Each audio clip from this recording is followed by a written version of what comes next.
ಪ್ರಪಂಚದ ಅಲ್ಲಿ ಅಥವಾ ನಮ್ಮ ಭಾರತದಲ್ಲಿ ಅಥವಾ ನಮ್ಮ ಕರ್ನಾಟಕದಲ್ಲಿ ಎಲ್ಲಾದರೂ ಕೂಡ ಈ ಪರಿಸರ ಅನ್ನೋದು ತುಂಬ ಶ್ರೀಮಂತವಾಗಿರಬೇಕಿತ್ತು. ಆದರೆ ಬದಲಿಗೆ ಅದು ಅವತ್ತಿನಿಂದ ಇವತ್ತಿಗೂ ವರ್ಷಕ್ಕೂ ಕ್ಷೀಣಿಸ್ತಾ ಬರ್ತಾ ಇದೆ, ಹಾಳಾಗ್ತಾ ಬರ್ತಾ ಇದೆ, ನಾಶ ಆಗ್ತಾ ಇದೆ. ಪಶ್ಚಿಮ ಘಟ್ಟಗಳಲ್ಲಿ ಕಳೆದ ಅರ್ಧ ಶತಮಾನದಲ್ಲಿ ಸುಮಾರು 35% ಅರಣ್ಯ ಪ್ರದೇಶ ಮಾನವನ ಕಾರಣಕ್ಕಾಗಿ ಹಾಳಾಗಿದೆ. ನಮ್ಮಲ್ಲಿ ಏಕ ಬಳಕೆಯ ಪ್ಲಾಸ್ಟಿಕ್ಕನ್ನು 2016ರಲ್ಲಿ ಕರ್ನಾಟಕ ಸರ್ಕಾರ ನಿಷೇಧ ಮಾಡಿತ್ತು. 2022ರಲ್ಲಿ ಕೇಂದ್ರ ಸರ್ಕಾರ ಕೂಡ ಏಕ ಬಳಕೆಯ ಪ್ಲಾಸ್ಟಿಕ್ಕನ್ನು ನಿಷೇಧ ಮಾಡಿದೆ. ಆದರೆ ಅದು ಜಾರಿಗೆ ಬಂದಿಲ್ಲ. ನೋಡಿ, ಈಗ ಪ್ಲಾಸ್ಟಿಕ್ಕು ಅನ್ನೋದು ಮನುಷ್ಯನ ಜೀವನಕ್ಕೆ ಅನಿವಾರ್ಯ ಅನ್ನೋ ಮಟ್ಟಕ್ಕೆ ತಲುಪಿಬಿಟ್ಟಿದ್ದೇವೆ ನಾವು. ಆಯಿತು, ಅದನ್ನು ಒಪ್ಪಿಕೊಂಡಾಗಿದೆ. ಅದರ ಜೊತೆಗೆ ಅದು ಇಲ್ಲದೆ ನಾವು ಬಾಳ್ವೆ ಮಾಡೋಕ್ಕಾಗೋದಿಲ್ಲ ಅನ್ನೋ ಮಟ್ಟಿಗೆ ಜನ ಅದಕ್ಕೆ ಹೊಂದ್ಕೊಂಡಿದ್ದಾರೆ. ಪರಿಸರ ದಿನಾಚರಣೆ ಅಂತಂದರೆ ಬರೀ ಗಿಡ ನೆಡೋದ್ರಿಂದ ಪರಿಸರ ದಿನಾಚರಣೆ ಆಗೋದಿಲ್ಲ. ಇರುವ ಗಿಡಗಳನ್ನು ಉಳಿಸ್ತಕ್ಕಂಥ ಕೆಲಸವನ್ನು ಮಾಡಬೇಕು. ಜೊತೆಗೆ ಇತರೆ ಮಾಲಿನ್ಯಗಳನ್ನು ನಾವು ಮಾಡಬಾರ್ದು. ನಮಸ್ಕಾರ. ಇವತ್ತು ಜೂನ್ 5 ಅಂತಂದರೆ ಇವತ್ತಿನ ಪ್ರತಿ ಮಕ್ಕಳಿಗೂ ಕೂಡ ಗೊತ್ತಿರುತ್ತೆ, ವಿಶ್ವ ಪರಿಸರ ದಿನಾಚರಣೆ ಅಂತ ಆಚರಣೆ ಮಾಡ್ತಾ ಇದ್ದಾರೆ. 1972ನೇ ಇಸ್ವಿಯಿಂದಲೂ ಪ್ರತಿ ವರ್ಷ ಜೂನ್ 5 ವಿಶ್ವ ಪರಿಸರ ದಿನಾಚರಣೆ ಅಂತ ಆಚರಣೆ ಮಾಡ್ತಾ ಇದ್ದಾರೆ.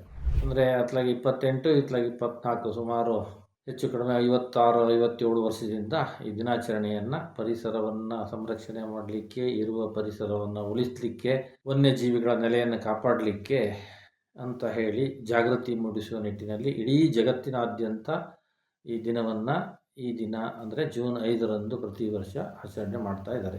ನಮ್ಮಲ್ಲೂ ಮಾಡ್ತಾರೆ. ಭಾರತದಲ್ಲಿ, ಕರ್ನಾಟಕದಲ್ಲಿ ಎಲ್ಲ ಕಡೆಯೂ ಈ ಆಚರಣೆಯನ್ನು ಮಾಡ್ತಾರೆ. ಗಿಡಗಳನ್ನು ನೆಡ್ತಾರೆ. ಆಮೇಲೆ ಅದರ ಆರೋಗ್ಯ ಹೇಗಿದೆ ಅನ್ನೋದ್ರ ಬಗ್ಗೆ ಗಮನ ಇಡಲಿಕ್ಕೆ, ಅಥವಾ ತಾನು ನೆಟ್ಟ ಗಿಡ ಬದುಕಿದೆಯೋ, ಫಲ ಕೊಡ್ತಾ ಇದೆಯೋ, ಜೀವಂತ ಇದೆಯೋ ಅಂತಕ್ಕಂಥ ನೋಡಲಿಕ್ಕೆ ಯಾರಿಗೂ ವ್ಯವಧಾನ ಇರೋದಿಲ್ಲ. ಇದೊಂದು ವಿಶ್ವ ಪರಿಸರ ದಿನಾಚರಣೆಯ ಚೋದ್ಯ ಅಂತ ಹೇಳ್ಬೋದು. ಇರಲಿ, ವಿಶ್ವ ಪರಿಸರ ದಿನಾಚರಣೆಯ ಆಚರಣೆ ಮಾಡ್ತಾ ಈಗ ಅರ್ಧ ಶತಮಾನನೇ ಕಳೆದು ಹೋಗಿದೆ. ಹಾಗಾದರೆ ನಮ್ಮಲ್ಲಿ, ನಮ್ಮ ಪ್ರಪಂಚದ ಅಲ್ಲಿ ಅಥವಾ ನಮ್ಮ ಭಾರತದಲ್ಲಿ ಅಥವಾ ನಮ್ಮ ಕರ್ನಾಟಕದಲ್ಲಿ ಎಲ್ಲಾದರೂ ಕೂಡ ಈ ಪರಿಸರ ಅನ್ನೋದು ತುಂಬ ಶ್ರೀಮಂತವಾಗಿರಬೇಕಿತ್ತು. ಆದರೆ ಬದಲಿಗೆ ಅದು ಅವತ್ತಿನಿಂದ ಇವತ್ತಿಗೂ ವರ್ಷಕ್ಕೂ ಕ್ಷೀಣಿಸ್ತಾ ಬರ್ತಾ ಇದೆ, ಹಾಳಾಗ್ತಾ ಬರ್ತಾ ಇದೆ, ನಾಶ ಆಗ್ತಾ ಇದೆ. ಇದು ಯಾಕೆ? ಜಾಗೃತಿಗೂ ಮತ್ತು ಈ ಆಚರಣೆಗೂ ಸಂಬಂಧ ಇಲ್ವಾ ಅಂತಕ್ಕಂಥ ಅನುಮಾನ ಕೂಡ ಬಹಳಷ್ಟು ಸರಿ ಕಾಡ್ತದೆ. ಪಶ್ಚಿಮ ಘಟ್ಟಗಳಲ್ಲಿ ಕಳೆದ ಅರ್ಧ ಶತಮಾನದಲ್ಲಿ ಸುಮಾರು 35% ಅರಣ್ಯ ಪ್ರದೇಶ ಮಾನವನ ಕಾರಣಕ್ಕಾಗಿ ಹಾಳಾಗಿದೆ. ಅದು ಅಭಿವೃದ್ಧಿ ಇರ್ಬೋದು, ಅಥವಾ ಒತ್ತುವರಿ ಇರ್ಬೋದು, ಬೇರೆ ಬೇರೆ ಕಾರಣಗಳಿರ್ಬೋದು. ಆದರೆ ಹಾಳಾಗಿದ್ದಂತೂ ನಿಜ. ಅದು ಪಶ್ಚಿಮ ಘಟ್ಟದ ಕಾಡುಗಳನ್ನು ಮತ್ತೆ ಮರು ಸೃಷ್ಟಿ ಮಾಡಲಿಕ್ಕೆ ಸಾಧ್ಯ ಇಲ್ಲ. ಯಾಕೆಂದರೆ ಎಷ್ಟೋ ಶತಮಾನಗಳಿಂದ ಅವು ವಿಕಾಸಗೊಂಡು ಈ ಭೂಮಿ ಮೇಲೆ ಇದ್ದಾವೆ. ಪಶ್ಚಿಮ ಘಟ್ಟಗಳು ಅಂತಂದರೆ ಹಿಮಾಲಯಕ್ಕಿಂತ ಪುರಾತನವಾದ ಘಟ್ಟ ಇದು. ನೀವು ಅತಿಶಯೋಕ್ತಿ ಏನಲ್ಲ. ಪಶ್ಚಿಮ ಘಟ್ಟಗಳನ್ನು ಈ ಭೂಮಿಯ ಮೇಲಿನ ಸ್ವರ್ಗ ಅಂತ ಕರಿಬೋದು. ಆ ಸ್ವರ್ಗವನ್ನು ನಾವು ಎಷ್ಟು ಚೆನ್ನಾಗಿ ಇಟ್ಕೊಂಡಿದ್ದೀವಿ, ಅದರಲ್ಲಿ ನಮ್ಮ ಜವಾಬ್ದಾರಿ ಏನಿದೆ, ಏನಿತ್ತು, ಏನಾಗಬೇಕಾಗಿದೆ, ಈ ಒಂದೆರಡು ಉದಾಹರಣೆಯನ್ನು ನೋಡೋಣ ನಾವು. ನೋಡಿ, ಈಗ ಪ್ಲಾಸ್ಟಿಕ್ಕು ಅನ್ನೋದು ಮನುಷ್ಯನ ಜೀವನಕ್ಕೆ ಅನಿವಾರ್ಯ ಅನ್ನೋ ಮಟ್ಟಕ್ಕೆ ತಲುಪಿಬಿಟ್ಟಿದ್ದೇವೆ ನಾವು. ಆಯಿತು, ಅದನ್ನು ಒಪ್ಪಿಕೊಂಡಾಗಿದೆ. ಅದರ ಜೊತೆಗೆ ಅದು ಇಲ್ಲದೆ ನಾವು ಬಾಳ್ವೆ ಮಾಡೋಕ್ಕಾಗೋದಿಲ್ಲ ಅನ್ನೋ ಮಟ್ಟಿಗೆ ಜನ ಅದಕ್ಕೆ ಹೊಂದ್ಕೊಂಡಿದ್ದಾರೆ. ಆಯಿತು, ಅದು ಇಲ್ಲದೆ ಜೀವನ ಮಾಡೋ ಮಟ್ಟಿಗೆ ನಾವು ಸಾಧ್ಯ ಇಲ್ಲ ಅಂತ ಅಂದರೂ ಕೂಡ ಅದನ್ನು ನಿರ್ವಹಣೆಯನ್ನಾದರೂ ಮಾಡಬೇಕೆ ನಾವು. ಅದನ್ನು ಕೂಡ ಮಾಡೋದಿಲ್ಲ. ಎಲ್ಲದೂ ಇವತ್ತು ಪುಸ್ತಕದ ರ್ಯಾಪರಿಂದ ಹಿಡಿದು ಪ್ರತಿ ಧರಿಸೋ ಅಂಗಿಯಲ್ಲಿ ಪ್ಲಾಸ್ಟಿಕ್ ಗುಂಡಿಗಳಿವೆ, ಪ್ಯಾಂಟಿನಲ್ಲಿದೆ, ಅಂದರೆ ಇದರಲ್ಲಿ ಅಂತಿಲ್ಲ. ಇನ್ನು ಅನ್ನದಲ್ಲಿ ಪ್ಲಾಸ್ಟಿಕ್ ಇದೆ, ಸಕ್ಕರೆಯಲ್ಲಿ ಪ್ಲಾಸ್ಟಿಕ್ ಇದೆ, ಬೆಲ್ಲದಲ್ಲಿದೆ, ಕುಡಿಯೋ ನೀರಿನಲ್ಲೂ ಪ್ಲಾಸ್ಟಿಕ್ ಇದೆ. ಸಣ್ಣ ಸಣ್ಣ ಕಡೆಗಳಾಗಿರ್ತವೆ ಅವು, ಅದು ಬೇರೆ ವಿಚಾರ. ಆದರೆ ನಾವು ಬಳಸುವ ಪ್ಲಾಸ್ಟಿಕ್ಕನ್ನು ನಿರ್ವಹಣೆ ಮಾಡೋದು ಹೇಗೆ? ಅದನ್ನ ಮಾಡ್ತಕ್ಕಂಥ ಒಂದು ಸರಳ ಸುಲಭ ವಿಧಾನವೂ ಕೂಡ ಯಾರೂ ಪಾಲಿಸೋದಿಲ್ಲ.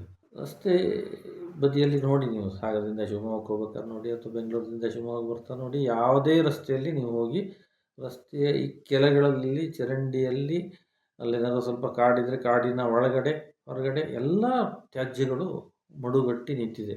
ಅರ್ಧ ಅಡಿ, ಮುಕ್ಕಾಲಡಿ, 1 ಅಡಿ ಎತ್ತರದಲ್ಲಿ ಎಲ್ಲ ಎಸಿತಾನೇ ಹೋಗ್ತಾರೆ. ನಮ್ಮಲ್ಲಿ ಏಕ ಬಳಕೆಯ ಪ್ಲಾಸ್ಟಿಕ್ಕನ್ನು 2016ರಲ್ಲಿ ಕರ್ನಾಟಕ ಸರ್ಕಾರ ನಿಷೇಧ ಮಾಡಿತ್ತು. 2022ರಲ್ಲಿ ಕೇಂದ್ರ ಸರ್ಕಾರ ಕೂಡ ಏಕ ಬಳಕೆಯ ಪ್ಲಾಸ್ಟಿಕ್ಕನ್ನು ನಿಷೇಧ ಮಾಡಿದೆ. ಆದರೆ ಅದು ಜಾರಿಗೆ ಬಂದಿಲ್ಲ.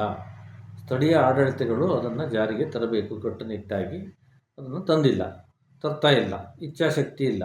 ಹಾಗೆ ಜನಗಳಿಗೂ ಕೂಡ ನಾವು ಪ್ಲಾಸ್ಟಿಕ್ಕನ್ನು ಬಿಸಾಕಬಾರ್ದು, ಅದರಿಂದ ಮಾಲಿನ್ಯ ಆಗುತ್ತೆ, ಅದರಿಂದ ಬೇರೆ ಪ್ರಾಣಿಗಳಿಗೆ ಆರೋಗ್ಯಕ್ಕೆ ತೊಂದರೆ ಆಗುತ್ತೆ, ಹಲವು ಸಮಸ್ಯೆಗಳು ಅದರಿಂದ ಉಂಟಾಗ್ತವೆ. ಅದೊಂಥರ ಅದನ್ನು ಸುಟ್ಟರೂ ಕೂಡ ಅದರಿಂದ ವಿಷಾನಿಲ ಹೊರಗೆ ಬರ್ತದೆ. ಹಾಗಾಗಿ ಬಳಕೆಯನ್ನು ನಾವು ಕಡಿಮೆ ಮಾಡೋಣ.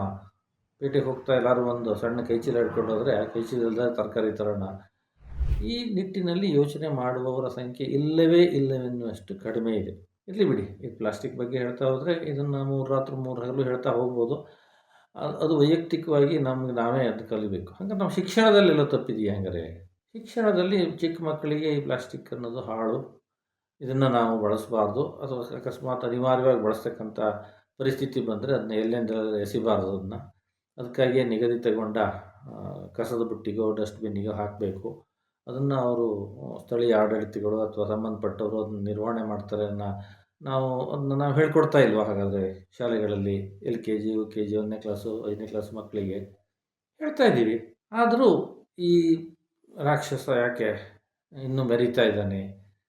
ರಸ್ತೆ ಬದಿಗಳಲ್ಲಿ ಸಿಗ್ತವೆ.